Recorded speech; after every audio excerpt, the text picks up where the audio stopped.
உங்கள் இல்லங்களில் வந்து உங்கள் உள்ளங்களை உயிர்ப்பிப்பது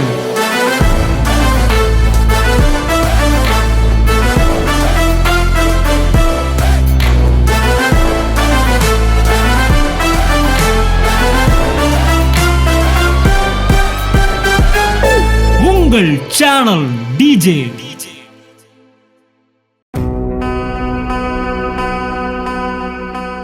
கர்த்தர் மனுஷனை பார்க்கிறப்ப ஒரே ஒரு கிரியை பார்க்கிறாராம். அவனுக்குள்ளே விசுவாசம் கிரியையாய் வெளிப்படுகிறதா? என்னை அவன் நம்புகிறானா? என்னை நம்பி தன் விசுவாசத்தை செயல்படுத்துகிறானா? அல்லது செத்த விசுவாசமாக விதையை விதைக்காமலே வைத்திருக்கிறானா? அதைத்தான் தேவன் பார்க்கிறார்.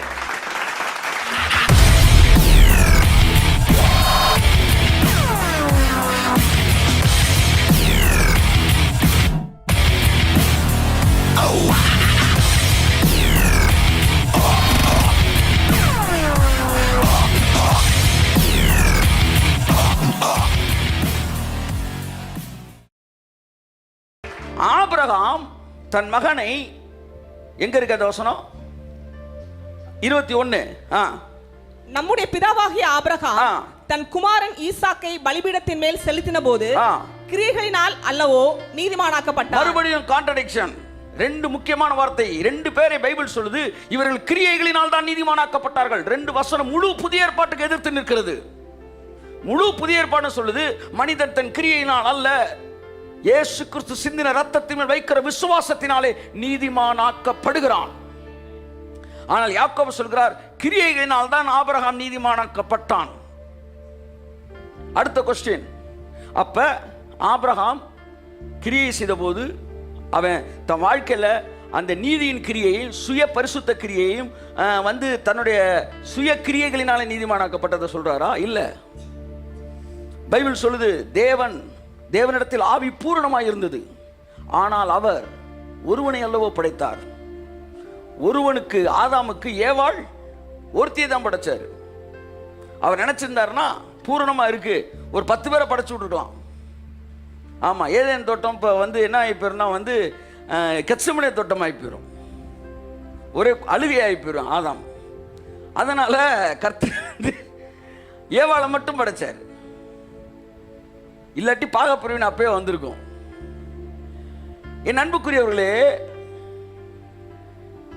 இந்த ஏன் ஆதாம் கேவலம் மட்டும் படிச்சார் சொல்லுங்க? ஒருவனுக்கு ஒருத்தி என்பது ஏதேன் தோட்டத்தில் தேவன் நியமிச்சது.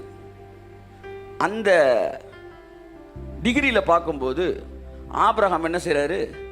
மிஸ் ஆகிறாரு. ஆனா பைபிள் சொல்ல அவர் கிரியையினால் நீதிமான் ஆயிட்டார். என்னையா கிரியை பண்ணி? இந்த கிரியை, இது ஏகப்பட்ட வேற கிரியை பண்ணியிருக்காரு.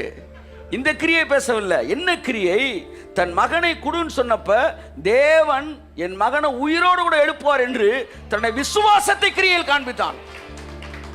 ரெண்டு பேர் தங்கள் வாழ்க்கை குறித்த சரியான விட்னஸ் இல்லாத ஆட்கள். ஆனால் வேதம் சொல்வது அவர்கள் சரியான கிரியை செய்தார்கள். அப்ப தேவன் எந்த கிரியை பார்க்கிறார்? கையை தட்டு. கடவுளுடைய நோக்கம் எல்லாம் எதை தேடும்? சார், உங்க கையில் ஆன்சர் ஷீட் இருக்கு, இங்க கொஸ்டின் பேப்பர் உங்களுக்கு ஆன்சர் ஷீட் இருக்கு, என்ன ஆன்சர்னு நீங்க எழுதி வச்சிருக்கீங்க, பேப்பர் திருத்துறீங்க. இந்தியா சுதந்திரம் பெற்ற வருடம் எது அப்படின்னு வருது. அவன் எழுதுறான் நம்ம இந்தியா அப்படின்னு அப்படியே ஒரு கதை எழுதி எந்த வருஷம்னு எழுதுறதுக்கு போகும்போது நீங்க ஒரு நல்ல வாத்தியாரா இருந்தா உங்க கண்ணு எதை மட்டும் தேடும்? 1900 கையை தட்டு, அதைத்தான் தேடும். ஏன்னா அதுதான் ஆன்சரு. மார்ஜின் போட்டிருக்காரா? ஸ்கெட்சில் கோடு போட்டிருக்கியா? நீ எதில் வேணும் கோடு போட்டுக்க, மார்ஜினே போட மடக்கி கூட வச்சுக்க. ஆனால் ஒன்று தெரிஞ்சுக்க, ஆன்சர் இருக்கணும். கர்த்தர் மனுஷனை பார்க்குறப்ப ஒரே ஒரு கிரியை பார்க்குறாராம். அவனுக்குள்ளே விசுவாசம் கிரியையாய் வெளிப்படுகிறதா? என்னை அவன் நம்புகிறானா? என்னை நம்பி தன் விசுவாசத்தை செயல்படுத்துகிறானா? அல்லது செத்த விசுவாசமாக விதையை விதைக்காமலே வைத்திருக்கிறானா? அதைத்தான் தேவன் பார்க்கிறார். அந்த கிரியை சுய கிரியையும் சுய நீதியும் சுய பரிசுத்த கிரியைகளை பற்றி பைபிள் இங்கே பேசல. இதை வச்சுக்கிட்டு கிரியையில் நீதிமானாகணும், கிரியையில் நீதிமான்னு சொல்லாங்க. அவனை நீதிமானாக்கிய கிரியை என்ன கிரியையா? விசுவாசத்தை காண்பித்த கிரியை. இப்ப அதான் சொல்ல வரேன். ஏன் சிலருடைய விசுவாசம் செத்த விசுவாசமா இருக்கிறது?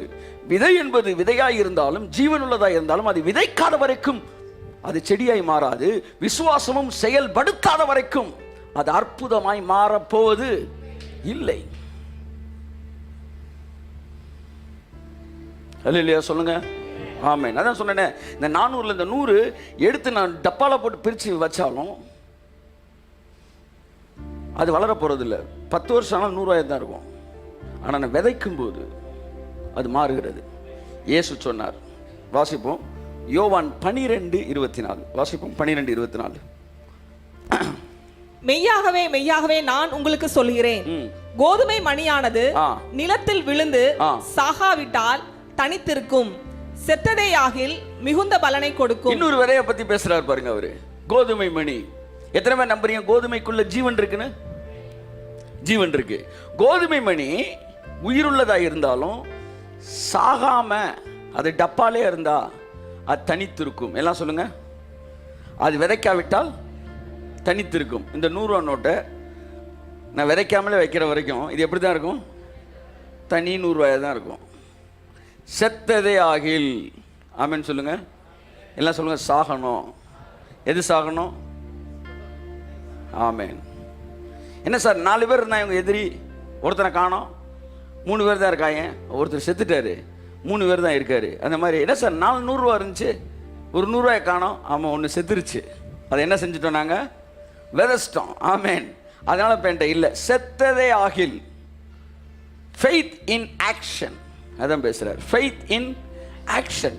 உங்களுடைய விதை விதைக்கப்படும் போது அந்த விதைக்குள் இருக்கிற ஜீவன் முளைத்து கிளம்புவது போல உங்கள் விசுவாசம் செயல்படுத்தப்படும் போது அந்த விசுவாசத்திற்குள் இருக்கிற அந்த ஜீவன் முளைத்து எழும்புகிறது. செத்ததே ஆகில் சாகாவிட்டால் தனித்திருக்கும், செத்ததே ஆகில் மிகுந்த பலனை கொடுக்கும். கை தட்டுங்க. மிகுந்த பலனை கொடுக்கும்.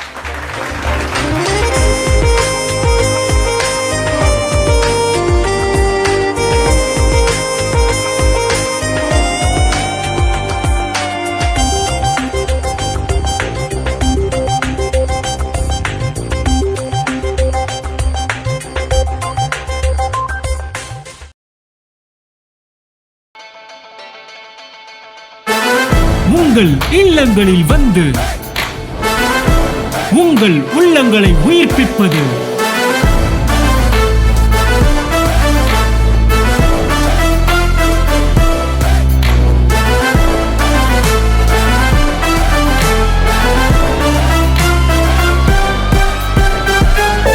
உங்கள் சேனல் டிஜே.